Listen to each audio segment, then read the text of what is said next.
नहमदुहु व नुसल्ली अला रसूलिहिल करीम अम्मा बाद। नाज़रीन गिरामी, अल्लाह सुब्हानहु व तआला किन चीज़ों से बंदों से नाराज़ हो जाता है और किस वजह से बंदे से अल्लाह नफ़रत करने लगता है, नापसंद करने लगता है, ये चीज़ें हमें इसलिए भी जानना ज़रूरी है क्योंकि बसा औक़ात हम और आप समझ रहे होते हैं कि सब चीज़ें अच्छी चल रही है, रास्ता बहुत अच्छा चल रहा है, हालांकि वो बहुत गलत ट्रैक पे, बहुत गलत तरीके पे चल रहा होता है। वो जिंदगियों में खुशहाली देखकर यूं समझ रहा होता है कि शायद हमारी जिंदगी बिल्कुल ठीक ठाक चल रही है, हालांकि जिंदगी में बहुत गलत रास्ते पे वो इंसान चल रहा होता है। इंसान सब कुछ अच्छा देखकर ये समझ रहा होता है कि अल्लाह हमसे बड़ा खुश है, हालांकि बहुत सारे ऐसे काम कर रहे होते हैं जिससे अल्लाह नाराज होता है। तो ये सबब समझना जरूरी है कि इंसान कैसे समझे, बंदा कैसे समझे कि अल्लाह नाराज है हमसे। तो इसको समझने के लिए अहादीस मुबारका मैं आपके सामने पेश करता हूँ। उस हदीस को जरा गौर से सुनिएगा। जब इंसान के साथ, जब किसी कौम के साथ ये मामला पेश आने लगे तो समझ लीजिएगा कि अल्लाह तबारक व तआला हमसे और आपसे नाराज है। और हजरत अली रज़ी अल्लाह तआला अन्हु का वो कौल भी सुनिएगा जिसके बारे में उन्होंने फरमाया है कि जब ये चीज़ें तेरे साथ हो रही हों तो समझ लेना कि अल्लाह तुझसे नाराज है। देखिए, सबसे पहली चीज़ जो हदीस मुबारका में आता है, जब अल्लाह तबारक व तआला किसी कौम से, किसी बंदे से, किसी इंसान से नाराज होता है तो उसमें का सबसे जालिम बादशाह उस पे हाकिम मुसल्लत कर देता है। आज देखें हमारे साथ क्या मामला चल रहा है। हमारे ऊपर जो हाकिम बना हुआ है, हमारे और आपका जो हाकिम है वो जालिम और जाबिर है या नहीं है। आज जाबिर और जालिम ही इंसान हाकिम बनने की कोशिश करता है। तो दोस्तों, दूसरी अलामत और दूसरी निशानी ये है कि जब अल्लाह नाराज होता है तो बारिश को रोक देता है। बेमौसम बारिश होती है, जब बारिश की जरूरत हो अल्लाह बारिश रोक लेता है, जब बारिश की जरूरत नहीं होती है तो अल्लाह बारिश बरसाता है। तो जब ये चीजें होने लग जाए तो समझ लीजिएगा कि अल्लाह नाराज है। हम और आप देखें, आज बारिश का मौसम नहीं होता है लेकिन बारिश होती है, और जब बारिश चाहिए होता है तो अल्लाह तबारक व तआला बारिश रोक देता है। तो मतलब ये है कि अल्लाह हम सबसे नाराज है। चाहे जिंदगी कितनी अच्छी चल रही हो, चाहे ऐश के साथ हम जिंदगी गुजार रहे हों, लेकिन मसला ये है कि अल्लाह हमसे नाराज है।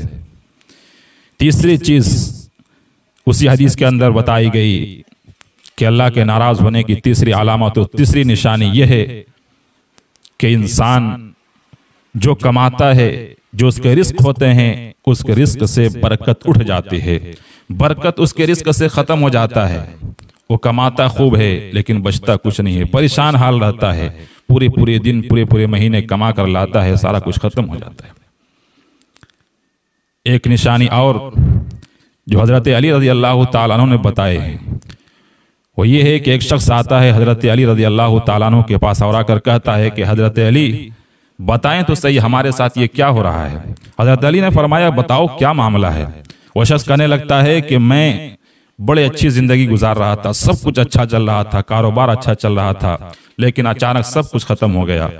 ऐसा महसूस होता है कि अगर मैं सोने को भी हाथ लगा दूं तो वो भी मिट्टी बन जाएगा। अब मेरे हालात बिल्कुल अजीब हो चुके हैं। तो हजरत अली रज़ी अल्लाह तआला अन्हु ने फरमाया कि कोई ऐसा काम कर रहे हो, कोई ऐसा गुनाह कर रहे हो जो तुम रोजाना कर रहे हो, गुनाह तुम्हें छोटा लग रहा है लेकिन तुम रिपीट कर रहे हो, उसे बार बार उस गुनाह को कर रहे हो। अब उस इंसान ने पूछा कि अली बताओ तो सही, हम कैसे जानेंगे कि हम कौन सा गुनाह कर रहे हैं। हजरत अली रज़ी अल्लाह तआला अन्हु ने फरमाया कि छोटे से छोटे गुनाह का भी अपना एहतिसाब करो। आप ये मत समझना कि मैं छोटा गुनाह कर रहा हूं शायद इससे ना कुछ होगा, हम तो खुशहाल जिंदगी गुजार रहे, नहीं, बल्कि मुहासबा करो कि कौन छोटे से भी छोटा गुनाह अगर हो रहा है तो आप उस पर ध्यान दो और उस पर अमल करो। आप देखें कि हमारी जिंदगी में फजर की नमाज रोजाना छूट रही है, नहीं छूट रही है। अगर नहीं छूट रही है तो फिर दूसरी तरफ चले। अगर वाकई हम फजर की नमाज में रोजाना नहीं उठ पा रहे हैं और रोजाना का मामूल हमने यही बना लिया है तो अब ये सगीरा गुनाह नहीं है। नमाज छोड़ना तो ये बहुत बड़ा गुनाह है, कबीरा गुनाह है। तो अगर ये गुनाह हो रहा है तो मुहासबा कीजिए अपना। और अल्लाह गोया नाराज है, इसलिए रिस्क तो शायद आपको दे रहा है, क्योंकि अल्लाह जब नाराज होता है तो बंदे का रिस्क नहीं छीनता, सजदे की तौफीक छीन लेता है। इसलिए अगर सजदे की तौफीक नहीं हो रही है, जिंदगी अच्छा चल रहा है, तो ये मत समझिएगा कि बहुत अच्छी जिंदगी चल रही है, हम सही रास्ते पर चल रहे हैं, बल्कि डरिएगा कि कहीं ऐसा ना हो कि अल्लाह तबारक व तआला इससे बड़ा अजाब हम पे नाजिल कर देगा। इसलिए मेरे दोस्तों, आओ और अल्लाह से डरो और हर उस चीज से दूर रहो जिससे अल्लाह तबारक व तआला नाराज होता है, और अपने नफ्स का मुहासबा करो कि कौन कौन से गुनाह ऐसे कर रहे हैं जिससे अल्लाह नाराज हो सकता है। कोई छोटा से भी छोटा गुनाह हो उसे छोड़ें और अल्लाह से ताल्लुक जोड़ें। अल्लाह तबारक व तआला हम तमाम लोगों से राजी हो जाए और हम अल्लाह से राजी हो जाएं, ऐसे कुछ अमाल बन जाए। आमीन। अस्सलामु अलैकुम व रहमतुल्लाहि व बरकातुहू।